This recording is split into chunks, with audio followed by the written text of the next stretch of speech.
Today we're going to talk about master plan communities, and there are a wide variety of different types of master plan communities. I get questions about this all the time. We get 55 and over community questions. Today we brought on a guest, Susan Longero, someone I've known for a long time. She's in the industry. She's in title and escrow, works over at Ticor Title, and we're going to talk about these topics. And also she lives in a 55 and over community, so we're just going to give you some information about these things. First of all, how long have you been doing this? I can't remember you not doing this since I've been in the business. A long time. A long time. Yeah, since 1986. Well, there you go. So master plan communities, we want to talk about them. I get lots of questions. I'm sure when people are sitting down doing signings with you and your team, they're asking lots of questions, and we of course want people to know about these things ahead of time rather than after the fact. And both of us live in the South Meadows, so I know I live in a master plan community with multiple homeowner associations, and of course you're in the 55 and over community. Let's give people some pros and cons of this, and then we give some more details. So what can we tell people? Well, Brian, I love living in a master plan community. I've lived in all kinds of different areas where there are CC&Rs, where there's associations. This last move for us has been great because it's a master plan community over 55, and I just love the amenities. So when we say CC&Rs, for those of you that don't know, what are CC&Rs? CC&Rs are rules and regulations on the property, and there's many different levels of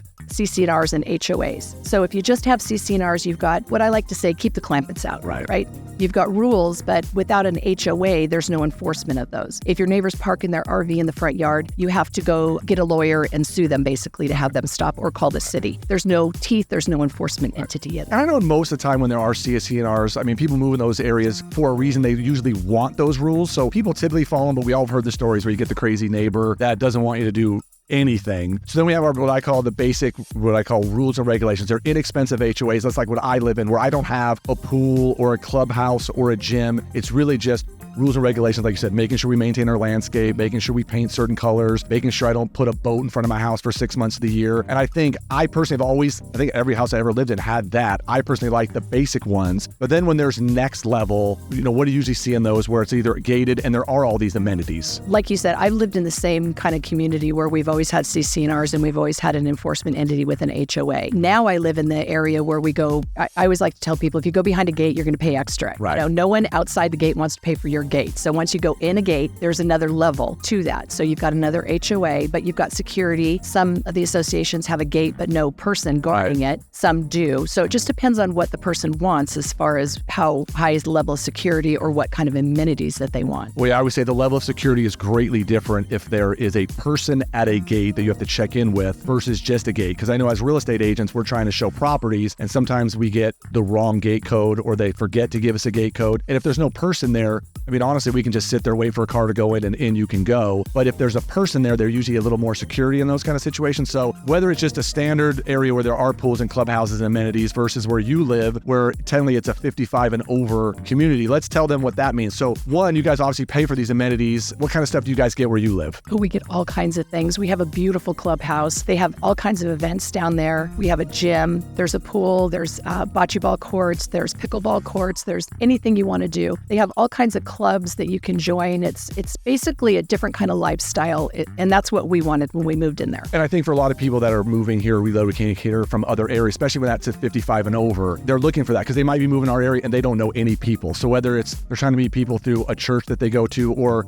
having a community where there's all these events and all these things going on, I think that's why a lot of people look for that. I get the question all the time that say, do I have to be 55 and over? Does everyone that lives with me have to be 55 and over? What does that actually mean when they say it's a 55 and over community? For the most part, I think everybody is 55 and over. However, there is a rule where a certain amount of the homes available can be sold to people under 55. They don't advertise that, right. But there is that little caveat. You have to check with the community to see what the ratio is to see if there's anything available for people that are under 55. But we do have people in our community that are not 55 that are homeowners. Which is funny because when we talked about this, and like I said, I've been selling real estate for a long time, I had no idea that you could go in there, and let's say it's some couple in their 40s, that they could go live in a 55 and over community. Sometimes I always wondered why they would want to, but again, if there are couples that either don't want to have kids or don't have kids, and they're just looking for that same sort of environment where people just don't want to have little kids on bikes going up and down the street, or your neighbor has a pool and they're just being loud and obnoxious because they got little kids everywhere. I didn't even really know that was a thing, but like you said, it probably is not taken advantage of very often, I wouldn't think. It was weird this Halloween because we didn't have any trick-or-treaters first time in my life. Right. Because nobody even came in because of the gates. Right, and there's no kids, but there's rules, and they have you sign something thing when you buy the house because you can't have a child living with you. I think it's under 18. Okay.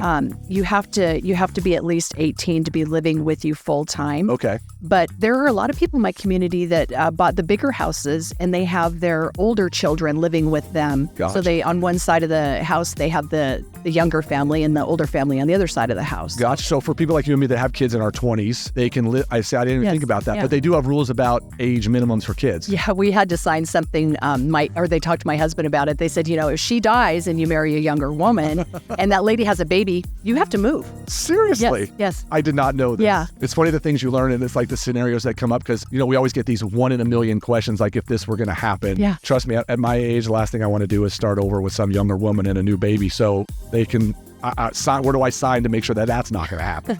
I told my husband, I'm like, well, good for you if you do that, dude. Yeah. Okay, so let's go back then to like full master plan community. So like where we live in the South Meadows, a lot of that, it's like I said, HOAs within an HOA. I think why people want to live in these big master plan communities is, again, they have common areas, there's sidewalks, the landscaping's always maintained, there's usually parks and all kinds of good things in there. What are some of the things that you guys like, even when you didn't live in the 55 community, and over community, you were just living in other master plan sections of town? I lived in Wingfield, and that's where my kids grew up. And that was a great place. They tore all over the place in their bikes. It was totally safe. We knew everybody. It was kind of a big community friendship thing. All of our friends lived there. It was a great place for my kids to grow up. And before that, we lived in the Vistas, which is also another really nice master plan community. When they talk about master plan communities in where we live, I know like in some areas they'll have them where it's golf course communities or luxury home communities. When I did some research on this, they were even talking about master plan communities where it was literally just for single people or just for others. And where you and I happen to live, we do not have those kind of master plan communities here. Most of the golf course communities or all these other type of places, a lot of them are gated, but they're not age restrictive or any of those kind of things. It's more just kind of what you would typically see as an area that, let's say, like I use Arrow Creek as an example, that when it first started, I think there's roughly 1,200 lots. And then what they'll do in those master plans is they just kind of pick out different chunks for these are going to be customs and these were going to be builders built these. So it gives people a little bit of variety in there. And I think the reason why a lot of people go in these master plans is because they don't have to have a pool in my backyard. I don't have to be a member at a gym somewhere. I can use all these amenities that are there. But for some people who don't want any of this stuff, so like we always say, what are the negatives of living in these master plan communities? And, what would you say? Because obviously you lived in multiple of them. I have as well.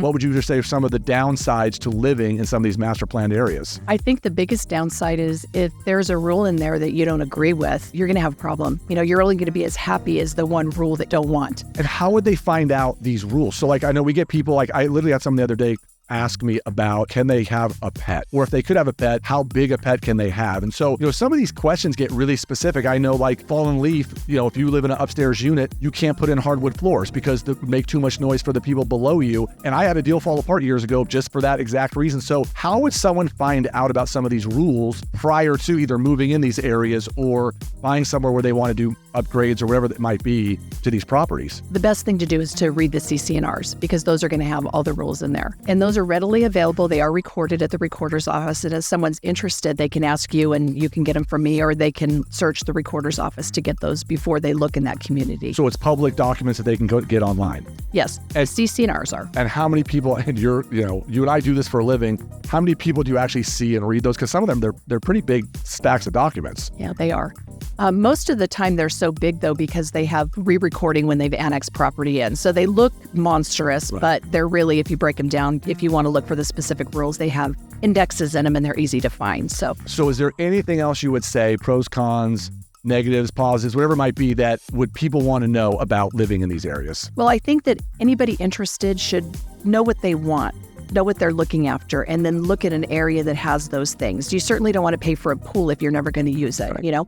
One of the things is cost. I'll be honest with you, it's expensive. I looked at our HOA dues though, and we have included our front yard landscaping. So I kind of justify, you can justify anything you want, any way you want. So the way I justify it is we don't pay a gardener anymore, and we don't pay a gym membership. We have a gym right across the street. We have someone taking care of the pool for us. So here's what I tell people when it comes to all these master plan communities is if you have questions, concerns, and people that, it's funny how when people don't want to be in them, because you'll get that right. They're like, I want nothing to do with an HOA, because they know that about themselves. They want to be able to be on a big lot and park vehicles and horse trailers. And like, I know where my son lives in Sparks, on his side yard, he's got a big old fifth wheel trailer, dump trailer on his side yard. And people they kind of know that if they don't want to be in them, but sometimes I think the people that do want to be in them just need to be a little more careful about knowing all the things you need to know about that particular association. Most of them are pretty standard rules. I always say that there's nothing that changes too much, but occasionally there's a few different things. So, if you're looking for this type of information, by all means, please reach out to me, Susan. We can get you whatever information you need about